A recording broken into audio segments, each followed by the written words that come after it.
নমস্কার বন্ধুরা, money magnet চ্যানেলে আপনাদের স্বাগত।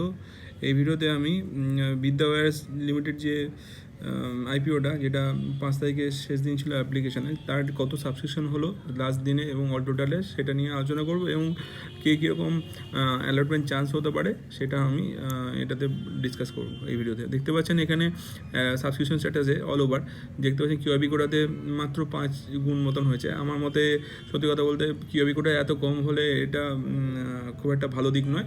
যাই হোক, আইপিওর জন্য নন ইনস্টিটিউশনাল বায়ের ক্ষেত্রে 55 টাইমস খুব একটা ভালো না। বিগিনার গোটাতে 51 টাইমস আছে ঠিকঠাক। স্মল গোটাতে 65 টাইমস মোটামুটি ঠিক আছে। রিটেল গোটাতে 29 টাইমস, অলমোস্ট 30 টাইমস। যাই হোক, রিটেল গোটা 39 টাইমস, অর্থাৎ প্রতি 29 জনে একজন পাওয়ার চান্স আছে।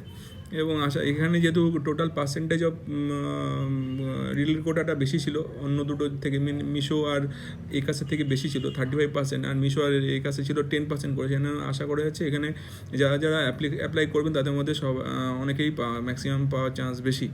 আর প্রফিট কী রকম হবে না হবে সেটা তো একমাত্র লিস্টিংয়ের দিনে বোঝা যাবে।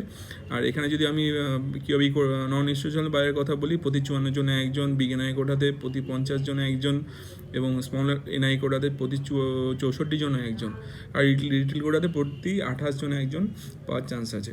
তো এই ভিডিওতে এখানে আমি চান্সের কথা বললাম, অ্যালটমেন্ট চান্স। আর তাছাড়া অ্যালটমেন্টের দিন আমি এটা আলাদা একটা ভিডিও বানাবো আপনাদের জন্য।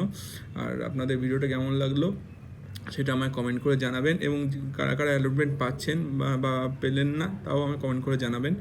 আর ভালো লাগলে আমার চ্যানেলের ভিডিওগুলো, আমার চ্যানেলটাকে সাবস্ক্রাইব করবেন, লাইক করবেন, শেয়ার করবেন। ধন্যবাদ।